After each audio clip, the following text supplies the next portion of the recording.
Company है उसमें हमने देखा 20% भी मिले हैं, 25 भी मिले और 27% भी मिले हैं। और अच्छी जो नवरत्ना कंपनी है उनमें भी 35 नहीं है। हमने एक झटके में अपने 35% पक्ष ले गया है। जो 35% पक्ष ले गए हैं उसके आगे जो कार एडवांस मिलता है, कार तो हम वैसे भी ले सकते हैं, लेकिन कार एडवांस मिलता है तो हमने बताया कि सिर्फ एग्जीक्यूटिव कार एडवांस ले सकते हैं। हमने उसमें डिसाइड करा नहीं, हमारा यानी 8 तक का साथी कार एडवांस लेगा, यानी 6 तक का, और यानी 6 तक का आदमी कार एडवांस ले रहा है। पहले कोई साइकिल एडवांस होता था, मैंने पिछले चुनाव में कहा था साइकिल एडवांस खत्म कर देंगे, खत्म कर दिया है। पिछले में कहा था कि मोटरसाइकिल इस बार नहीं हो पाया, अगला बेस होते से मोटरसाइकिल एडवांस भी खत्म कर देंगे, जो भी होगा कार का एडवांस कर लेंगे।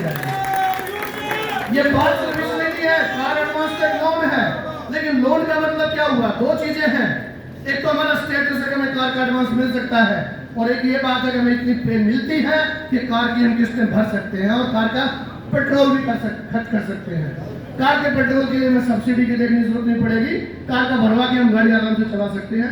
ये हमारा वेज का मामला है, वो हम चीजें लेके आए हैं। और जो साथी हमारे ओवर टाइम करते हैं उसका देखिए, जब ये वेज हुआ उससे पहले 90 रुपए रेट था, सीधा 220 पे लेके गए हैं। अगर किसी हमारे ऑपरेशन के साथी ने एक ड्यूटी की है तो एक अच्छा खासा अमाउंट उसके पास जाता है। जब हम नेशनल हॉलिडे पर ड्यूटी करते हैं, जो ऑपरेशन के साथियों की बात कर रहा हूं मैं, जो आचार के साथी है वो शायद उतना नहीं होगा, लेकिन जो ऑपरेशन में है, अगर नेशनल हॉलिडे के दिन ड्यूटी पे आते हैं तो जितनी उस दिन की उसकी पे है उसका 1.5 गुना जाकर उसको पैसा मिलता है, अच्छी खासी रकम लेके जाते हैं। हाँ, एक चीज जरूर है, जैसे साइकिल एडवांस हमने बंद किया ना, ऐसे फेस्टिवल एडवांस भी बंद कर दिया। वो कई लोग बोल रहे क्यों बंद कर दिया? तनख्वाह हम लाखों में दिलवा रहे हैं, हजारों के एडवांस लेने की क्या जरूरत है यार? लाखों की तनख्वाह लो ना, लाखों की तनख्वाह पे आप आगे चलिए। जब प्रोफिशिएंसी हमें मिलती थी, दिवाली गिफ्ट मिलता था, हम उसको मिला के जो गवर्नमेंट ने कहा पीआरपी, तो पीआरपी इसी तरीके से लेके आए कि उसके अंदर हमारे प्रोफिशिएंसी भी एडजस्ट हुआ और हमारा दिवाली गिफ्ट भी एडजस्ट हुआ और 2 गुना उससे पूरा पैसा मिला। और जब कैलकुलेशन चल रही थी पीआरपी के नाम से, वो पीआरपी के नाम से कैलकुलेशन क्योंकि हमें 96% के लोगों को बेनिफिट नहीं था, हमने उसको मिड ऑफिस स्केल पे ले जाके कैलकुलेशन कराया, और मिड ऑफिस स्केल पे जब कैलकुलेशन हुआ है तो हमारे एक 96 के साथी को इतनी पीआरपी मिली जितनी एक मैनेजर को मिलती थी, उसके बराबर की पीआरपी हम लेके गए। तो इसलिए हमने दूसरा वादा भी पूरा किया। पहला, प्रमोशंस की बाहर लेके आए, हर आदमी को प्रमोट कराया, और दूसरा जब बेच किया तो इस तरीके से किया कि हर आदमी अपने लोन ना भी मिले तो अपनी कार लेने की पोजीशन में आया। और हमने क्योंकि पे इतनी अच्छी करवाई, इतना पैसा हमारे पास आने लगा कि जब दिल्ली के अंदर आपको हाउस बिल्डिंग एडवांस लेना है तो छोटा मोटा नहीं 50 लाख करवाया हमने उससे। और 50 लाख करवाने के बाद भी आपके जो इंटरेस्ट रेट थी वो 20 लाख तक सिर्फ 6.5% लेके गए हैं। तो ये सारी चीजें हमने वेज के अंदर अभी करा के लेके आए। ये हुई हमारी वेज की बात। लेकिन उसके बाद आगे आता है दूसरे, जो हम डे टू डे में आते हैं, हम बीमार हो जाते हैं, मेडिकल आता है हमारा। मैं आपको अभी बता रहा हूं ओपन, यहाँ पे पूरी सभा के अंदर अंडरटेकिंग, हमारे पब्लिक सेक्टर अंडरटेकिंग 250 है हमारे डिपार्टमेंट अपने इंडिया के अंदर, और प्राइवेट सेक्टर तो लाखों है। कहीं पे भी चले जाओ, कंपेयर करके देखो, हमारी मेडिकल पॉलिसी दूसरों से कई गुना अच्छी है, थोड़ी बहुत परसेंटेज में नहीं, कई गुना हमारी अच्छी, द बेस्ट मेडिकल पॉलिसी है। और उस मेडिकल पॉलिसी के अंदर भी कोरोना काल के अंदर सब जगह ऑस्टेरिटी आई थी।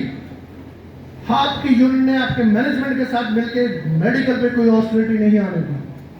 और जब सेकंड वेव आई थी, सेकंड वेव खतरनाक थी, खराब सेकंड वेव थी, आपके ये ऑर्डर में निकलवा दिया था कि अगर कोई भी बीमार आदमी है तो नॉन पैनल हॉस्पिटल में जाकर अपना इलाज करा ले, पूरा पैसा मिलेगा, पूरा पैसा दिलवाया गया है। एक भी आदमी हमने अनअटेंडेड नहीं छोड़ा उस टाइम के ऊपर। ये मेडिकल का था, और ये आपके यूनियन की ताकत थी जिसने ये कहा था कि कोई ऑस्टेरिटी मेडिकल में नहीं जाएगी, और कहीं पे भी हमारा साथी इलाज कराएगा उसका पैसा मिलेगा, सारा का सारा पैसा पूरा मिला है। एक दो जगह पे ऐसा हुआ था, एक दो जगह पे ऐसा हुआ था कि भी आपने दूसरे हॉस्पिटल में ट्रीटमेंट कराया है तो हम सीजीएचएस का पैसा देंगे। उसी टाइम हमने उनको बताया सीजीएचएस का पैसा देना होता तो स्पेशल ऑर्डर निकलवाने की जरूरत नहीं थी। स्पेशल ऑर्डर हमने इसलिए निकलवाया था ताकि जितना भी जो भी इलाज में खर्चा हो वो पूरा का पूरा पैसा मिल जाए। जब हम ओटी रेट्स अच्छा लेके आते हैं, मेडिकल बढ़िया चीज लेके आते हैं, हाउस बिल्डिंग एडवांस हम अपना लेके आते हैं, पीआरपी हमने अच्छी ली है, तो जब हम नौकरी कर रहे हैं उस टाइम पे हम फॉलोअर्स रहे हैं, अच्छे से फर्स्ट क्लास रहे, अच्छा सारी चीजें हम पूरी कर सके, उतना इंतजाम हमने किया हुआ है। इसके बाद आती है सोशल सिक्योरिटी। सोशल सिक्योरिटी में क्या आता है कि खुदा न खास्ता जैसे अभी कोरोना है, हमारे को शादी चले गए या हमें कुछ हो जाए तो हमारी फैमिली सेफ होगी कि नहीं होगी? डिपार्टमेंट उसका ख्याल रखेगा नहीं रखेगा? वो डिपार्टमेंट ख्याल रखता है, लेकिन आपकी यूनियन से आगे बढ़ के ख्याल रखती है। हमारे किसी के साथी के साथ कुछ भी हो जाता है, उसी दिन हमारे यूनियन के साथी जाकर उसके घर पे 40,000 रुपए दे के आते हैं, ताकि किसी किस्म की कोई तकलीफ ना हो, कैश दे के आ जाता है। हम ध्यान रखते हैं, हमने इंतजाम किया हुआ है कि कितने भी लोन लेके रखे हुए हैं आपने, 50 लाख का एचपीए ले रखा हो, कार एडवांस हो, आपको एजुकेशन एडवांस ले रखा हो, जितने भी एडवांस ले रखे हैं सारे के सारे इंश्योर्ड हैं। और ये कोई नहीं सोचता, ये हमने सोचा था। हमने सोचा था कि कोई साथी अगर 50 लाख का एडवांस लेता है, हाउस बिल्डिंग एडवांस लेता है, कुछ हो जाए तो उसके बच्चे सड़क पे नहीं आने चाहिए, उसके बच्चे सड़क पे कतई नहीं आए, 50 का 50 लाख माफ होता है, जितना कार एडवांस है सारा का सारा माफ होता है। और उसके बाद भी एम्प्लॉयमेंट असिस्टेंस की स्कीम यहाँ पे नहीं हो पाई आगे, तो हमने उसको भी कंपनसेट कराया है। अगर कोई हमारा साथी नहीं रहता है, फैमिली को उसी टाइम 30 लाख रुपए दिए जाते हैं, अगले दिन से डेवलपमेंट फंड शुरू होता है, उसकी पेंशन ऑप्शन, एक ही पेंशन तो वो शुरू होती है, थर्ड पेंशन शुरू होती है, सारा का सारा उसका सीपीएफ मिलता है, ग्रेजुएटी 2 गुना होकर मिलती है।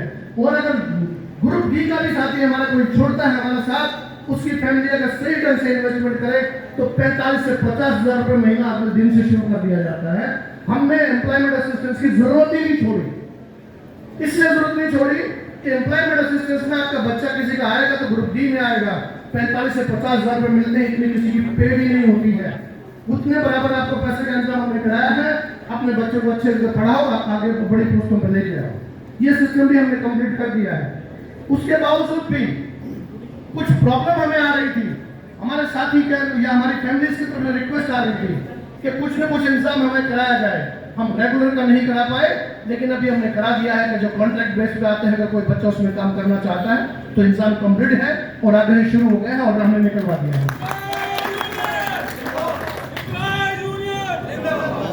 फिर आते हैं हम इस बात के ऊपर कि आगे रिटायरमेंट जब हम हो जाते हैं तो हमारी क्या देखभाल होगी। तो जितनी उनकी 30 लाख को छोड़ के बाकी सारी चीजें हमारे साथ भी हैं। आफ्टर रिटायरमेंट मेडिकल फैसिलिटी, मैं रिटायर हो चुका हूं इस सर्विस से, मेरे को आज तक ये मालूम नहीं पड़ा कि मेडिकल की प्रॉब्लम क्या होती है।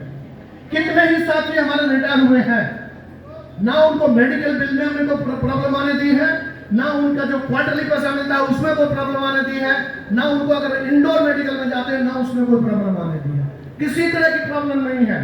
हमने तो यहाँ तक का ख्याल रखा है कि किसी इलाके में अगर ज्यादा रिटायर लोग आते हैं तो वहां भी हमने हॉस्पिटल को इम्पैनल करा दिया ताकि उनको दूर ना आना पड़े। और हम इस बात का भी ध्यान रख रहे हैं कि उनके लिए कहीं ना कहीं एक हेल्पिंग डेस्क बनवाया जाए, जहाँ राजीव गांधी भवन है, बड़े बड़े जगह पे है, वहां पे ये डेस्क बनवा दिया जाए ताकि वो आए तो बाद में तकलीफ ना हो। तो मैं ये कहना चाहता हूँ कि आपकी इस यूनियन ने, आपकी इस यूनियन की लीडरशिप ने आपके जो 4 मेजर एस्पेक्ट होते हैं, आपका नौकरी में प्रमोशन, आपकी तनख्वाह अच्छी मिलना, आपके जाने के बाद फैमिली की परवाह और आपके रिटायरमेंट के बाद भी आपकी टोटल केयर, कंप्लीट पैकेज ही आपकी यूनियन आपको देती है। ऐसा पूरे इंडिया के अंदर कोई यूनियन नहीं है जो पूरी सारी चीजें आपके पास लेके आ रही है।